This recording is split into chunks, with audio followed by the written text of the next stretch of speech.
गलवान घाटी की हिंसा के 3 साल पूरे हो गए हैं, लेकिन आज भी सस्पेंस बना हुआ है कि उस दौरान नुकसान किसका ज्यादा हुआ था, भारत का या चीन का। चीन ने अपने मारे गए सैनिकों की संख्या दुनिया से क्यों छिपाकर रखी हुई है? गलवान की लड़ाई के बाद से लेकर अब तक दोनों देशों के संबंधों में अभी तक कोई सुधार क्यों नहीं हो पाया है? नमस्कार दोस्तों, मैं हूं नीरज राजपूत और आप देख रहे हैं फाइनल असॉल्ट, रक्षा, सुरक्षा, सामरिक मामलों और जियोपॉलिटिक्स पर आधारित देश का पहला डिजिटल प्लेटफॉर्म।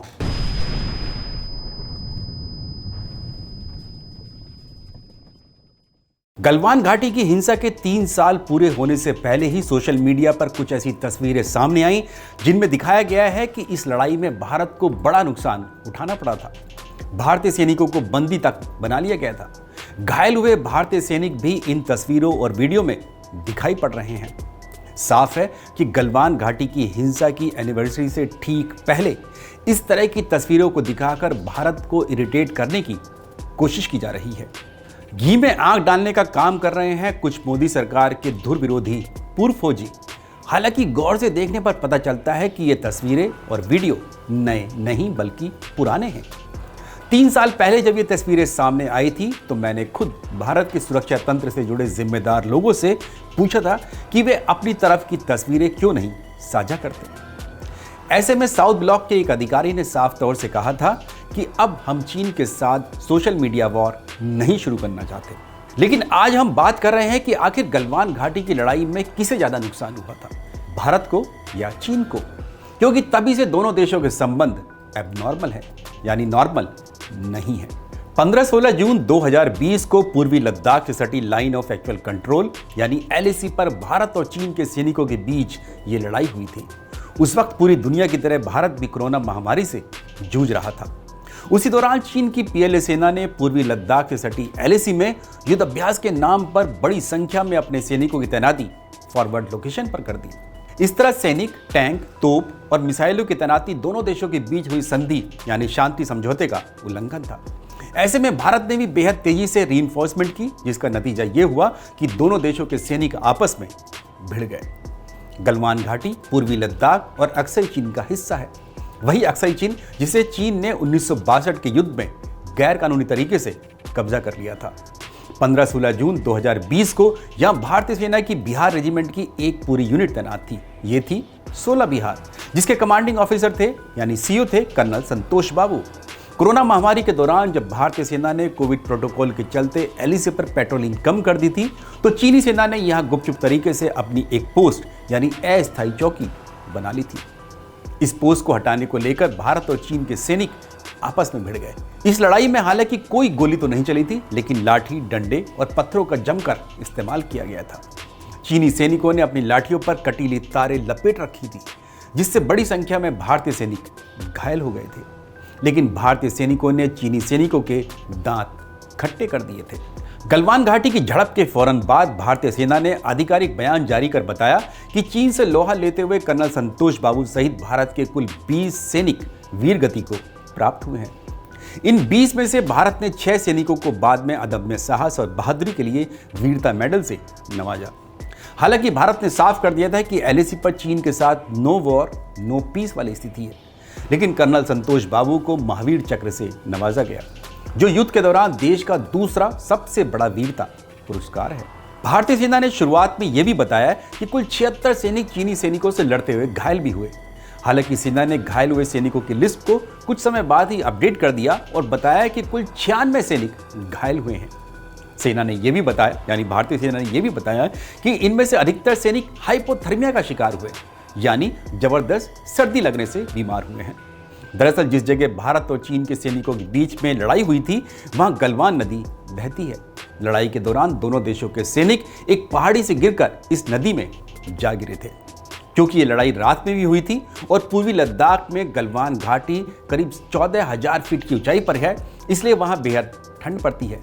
ऐसे में दोनों देशों के सैनिक हाइपोथर्मिया का शिकार हो गए। बाद में लेह स्थित मिलिट्री हॉस्पिटल में इलाज करा रहे सैनिकों की तस्वीरें भी भारतीय सेना ने जारी की थी।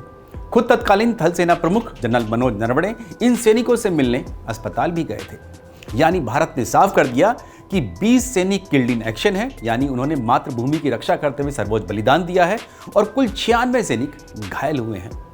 लेकिन चीन ने हताहत हुए सैनिकों की संख्या को उजागर नहीं किया। चीन की सरकारी मीडिया में इस लड़ाई का कोई जिक्र तक नहीं किया गया। चीन के हताहत हुए सैनिकों के बारे में भारतीय सेना ने भी कभी कोई टिप्पणी नहीं की। गलवान घाटी की हिंसा के दौरान मैं खुद लेह लद्दाख पहुंचा था, लेकिन स्थानीय प्रशासन और सेना ने मीडिया को लेह शहर से बाहर जाने पर रोक लगा रखी थी। एक तो कोविड प्रोटोकॉल पूरी तरह से हटे नहीं थे, दूसरा यह था कि भारतीय सेना LAC पहुंचकर सेना की मूवमेंट, लोकेशन और रणनीति का खुलासा नहीं करना चाहती थी। ऐसा करने से भारतीय सेना को मुश्किल का सामना करना पड़ सकता था, जैसा कि करगिल युद्ध में मीडिया कवरेज के दौरान देखने को मिला था। ऐसे में मीडिया को LAC से करीब 145 किलोमीटर दूर से ही रिपोर्टिंग करनी पड़ी थी। लेकिन ग्राउंड जीरो से यह जरूर जानकारी हाथ लगी कि चीनी सेना ने अपने सैनिकों के शव और घायलों को इवैक्यूएट करने के लिए हेलीकॉप्टर तक मंगवाए थे।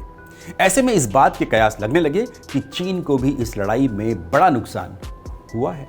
गलवान घाटी पहुंचने के लिए लेह से पैंगोंग त्सो झील के रास्ते में दुर्बुक से बाईं तरफ मुड़ना होता है, श्योक की तरफ, जहां से और दौलत बेग ओल्डी यानी DBO जाने का रास्ता है।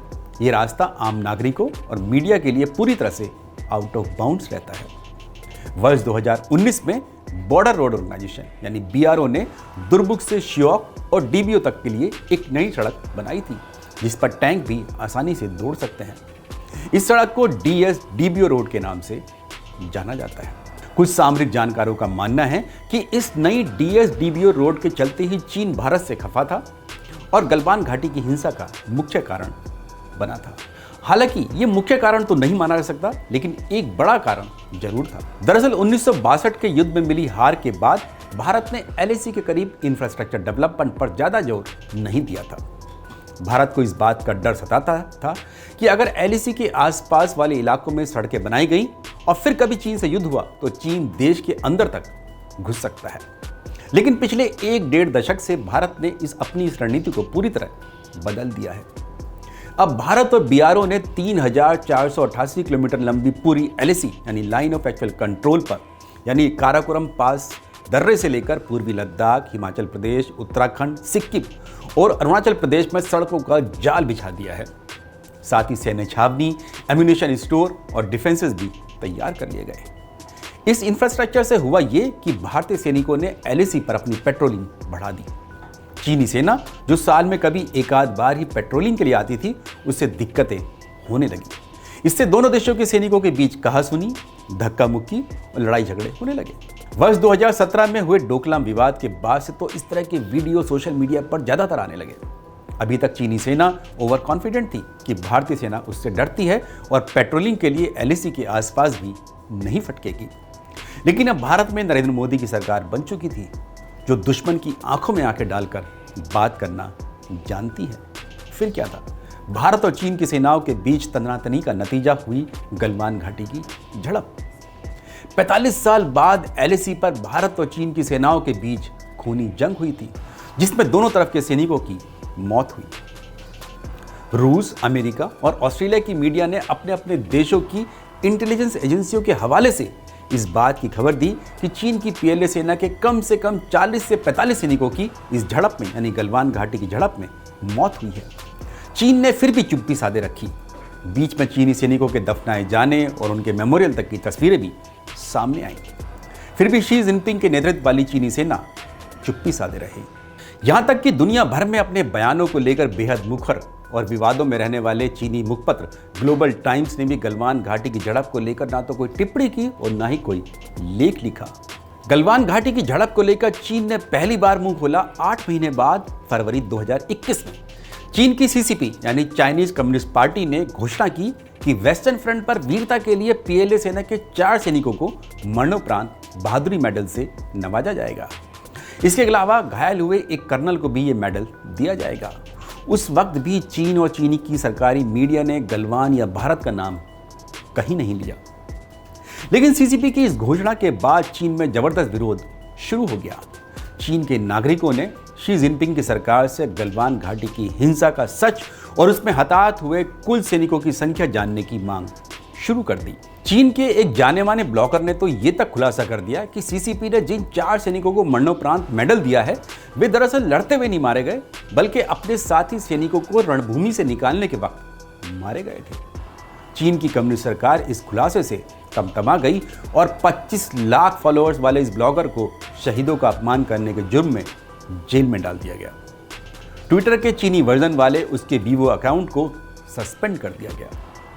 ब्लॉगर को गिरफ्तार करने के बाद अब चीन पर दबाव बढ़ने लगा कि भारत से हुई झड़प का सच सामने लाए।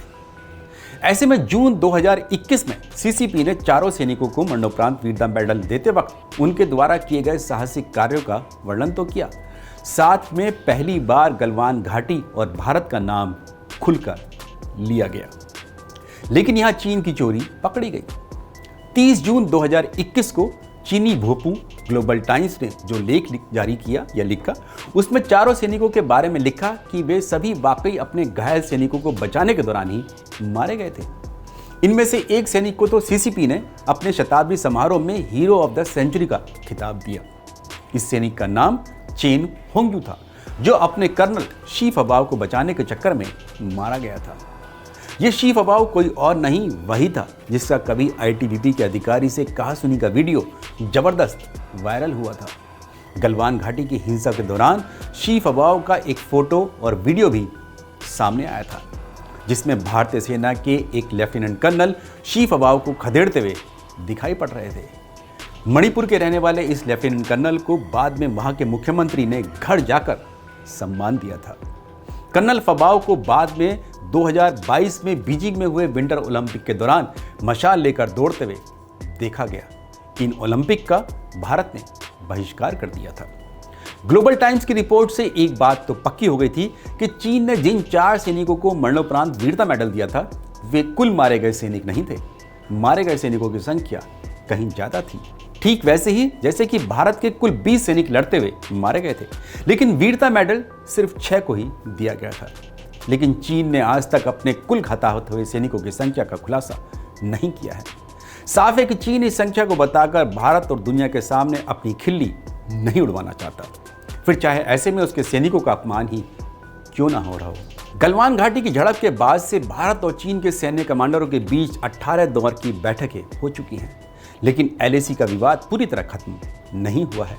हालांकि चीन का मानना है कि एलएसी पर सब कुछ सामान्य है, लेकिन भारत ने साफ कर दिया है कि जब तक चीन के 50,000 सैनिक, टैंक, तोप, मिसाइल और फाइटर जेट फॉरवर्ड लोकेशन से पीछे नहीं हट जाते, दोनों देशों के संबंध सामान्य नहीं हो सकते, वे अबनॉर्मल ही रहेंगे।